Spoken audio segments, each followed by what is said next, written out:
अस्सलाम वालेकुम, मैं हूँ फराइज़ साक़ और अब हम स्टार्ट करने लगे हैं नार्सिसिस्टिक पर्सनैलिटी डिसऑर्डर। नार्सिसिज्म बड़ा ही कॉमन वर्ड है, यानी वो लोग जो सेल्फ सेंटर्ड हैं, अपने आप से मोहब्बत करते हैं सिर्फ, यानी वो पॉजिटिव मोहब्बत भी नहीं बल्कि अपने आप को बहुत कुछ समझते हैं और एक तरह से इन सुपीरियरिटी कम्प्लेक्स का शिकार होते हैं। दरअसल बीमार लोग होते हैं और उनको नार्सिसिस्टिक पर्सनैलिटी डिसऑर्डर हुआ करता है। और बहुत सी सेलिब्रिटी, स्पेशली ये जो सारा डिसऑर्डर है ना, हिस्ट्रियोनिक, नार्सिसिस्टिक, ये इनमें बहुत से सेलिब्रिटीज़ इन्वॉल्व होते हैं क्योंकि दरअसल ये टेंशन सीकर होते हैं और इनको दरअसल लोगों में इन रहना, आगे आगे होना और फेमस होना बहुत पसंद होता है। तो ये ऐसे कैरियर्स के साथ मुंसलिक होते हैं जहाँ पर इनको रिकग्निशन मिले और लोगों में मकबूलियत मिले। तो डायग्नोस्टिक फीचर्स की अगर हम बात करें तो जो वर्ड आया था ये दरअसल ग्रीक जो था, देवता था एक, जो पुरानी एक आ रही है उसमें से, कि उसने शीशे में अपना वो पानी में अपना रिफ्लेक्शन देखा ना, तो उसको अपने आप से ही मोहब्बत हो गई और वो सारा दिन बैठ के अपना शीशे देखता रहता था और वहाँ से ये नार्सिसिज्म का वर्ड आया है। दरअसल ये ग्रीक गॉड से आया है। तो ये लोग named after the Greek mythological figure Narcissus who was infatuated with his own reflection in the mirror lake. तो वो बड़ा इंटरेस्टिंग है ये बात। आगे चलते हैं। सेंस ऑफ ग्रेंडियोसिटी, खुद को कुछ समझना, need for admiration, lack of empathy and chronic intense envy. Envy का मतलब होता है रश्क करना। अगर इन्हें कोई शख्स ऐसा लग रहा है ना जो इनको अपने से ज़्यादा खूबसूरत लग रहा है तो उससे उससे हसद का और जेलसी का शिकार हो जाते हैं। वो याद है वो mirror mirror on the wall who is the beautiful women of all, तो वो फिर हर दफ़ा शीशा उसको दिखाता है और वंस उनको वो स्नो वाइट दिखाता है और वो सारी स्टोरी भी ना, वो भी एक नार्सिसिस्टिक कैरेक्टर के ऊपर बेस्ड थी, विलन के ऊपर बेस्ड थी। इसके अलावा सोशल विड्रॉल है, डिप्रेस्ड मूड है, frequently sphere impairment typically include marital problems, poor interpersonal relationship. सब में हमें ये कॉमन नज़र आ रहा है कि जितने ये डिसऑर्डर्स हम पढ़ रहे हैं इन सब में ये चीज़ें कॉमन है। अच्छा, कोमॉर्बिडिटी यानी डिप्रेशन भी होता है इनको, सब्सटेंस अब्यूज़ होता है, इसके अलावा कुछ और दूसरे डिसऑर्डर्स भी होते हैं। तकरीबन ये कोमॉर्बिडिटी सिमिलर ही है सारे डिसऑर्डर्स की।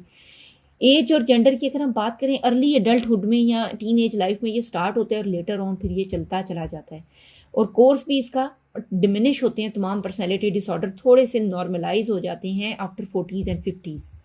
इटियोलॉजी में साइकोडायनेमिक अगर हम पढ़े, वो बच्चे जिन्होंने अब्यूज़ देखा होता है, लॉस ऑफ पेरेंट देखा है, डाइवोर्स और डेथ देखी हुई है लेटर डेवलपमेंट में, उनमें नार्सिसिज्म की टेंडेंसी ज़्यादा होगी। वो एक अच्छा सा सेल्फ इमेज और सेल्फ कॉन्सेप्ट पॉजिटिवली नहीं बना पाए होंगे। सेल्फ साइकोलॉजी मॉडल जो हेंस ने दिया है उसके कुछ इंपॉर्टेंट पॉइंट्स हैं। ग्रेंडियोस सेल्फ इमेज, ग्रेंडियोसिटी होता है अपशेही मारना ना, अपने आप को बहुत कुछ समझना। इनका सेल्फ इमेज ये कन्विंस्ड होता है कि हम सबसे सुपीरियर चीज़ है, we look very good then other people, और इनकी जो एक तरह से रिलेशनशिप है उनमें फिर वार्मथ नहीं पाई जाती है। पेरेंटिंग स्टाइल अगर हम देखें, emotionally coldness and over emphasis on child's achievement. तो वो पेरेंट्स जो इस तरह बच्चों के साथ कोल्डनेस का रवैया करते हैं उनके बच्चों में ये टेंडेंसी ज़्यादा पाई जाएगी। बिहेवियरल और cognitive theories, people when treated to positively rather than to negatively in their early life. एक सम टाइम ये देखा पेरेंटिंग में कितने बैलेंस की ज़रूरत है। वो पेरेंट्स जो बहुत ज़्यादा बच्चों को चढ़ाई रखते हैं और कहते हैं मेरा बच्चा ये इस तरह, वो भी अपने आप को बहुत कुछ समझना शुरू कर देता है और वो नार्सिसिज्म का शिकार हो सकता है। इसी तरह first born only child who are often viewed by their parents as having special talents are intelligents, higher scorers, ये सब बच्चे नार्सिसिस्ट बन जाते हैं। सोशियो कल्चरल थेरीज मानते हैं फैमिली वैल्यूज़ और सोशल आइडियल्स बहुत रोल प्ले करते हैं। किन चीज़ों को हमारी सोसाइटी आइडलाइज करती है, अगर किसी बच्चे में वो खसूसियत पाई जाती है तो वो उसको इस तरह से उसका सलूक करेंगे कि वो नार्सिसिज्म का शिकार हो जाएगा। ये जो बच्चे हुआ सेल्फ सेंटर्ड है, मटीरियलिस्टिक होते हैं, इनकी शॉर्ट अटेंशन स्पैन है। Western culture in particular encourage self expression, individualism, competitiveness, और ये जो जनरेशन हैं ये नार्सिसिस्ट प्रोड्यूस हो रही हैं। फिर डायग्नोस्टिक क्राइटेरिया में अगर 5 या इससे ज़्यादा पैदा हो रहे हैं बच्चे में तो हम कंसिडर करेंगे grandiose view of self, pre occupation with one's own success, brilliance and beauty and believe that one is special, और सिर्फ वो जो हाई स्टेटस के लोग हैं मेरे साथ वही बस उठ बैठ सकते हैं। Extreme need for admiration, strong sense of entitlement, अपने नाम के साथ बहुत से इन्होंने लगाए होंगे, अलामा, डॉक्टर, ये वो, इस तरह बहुत से अलकाब लगाए हुए होंगे। टेंडेंसी टू एक्सप्लॉइट अदर, दूसरे लोगों का मजाक उड़ाते हैं। लैक ऑफ एम्पैथी, दर्द नहीं समझते दूसरे का।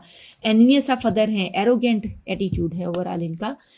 डिफरेंशियल डायग्नोसिस यानी किन डिसऑर्डर्स के साथ हमने करना है रूल आउट। बहुत से जो दूसरे पर्सनैलिटी डिसऑर्डर हैं वो हमने रूल आउट करने हैं। यहाँ पर हमारे क्लस्टर बी पर्सनैलिटी डिसऑर्डर्स मुकम्मल होते हैं। इसके बाद हम स्टार्ट करेंगे क्लस्टर सी पर्सनैलिटी डिसऑर्डर्स।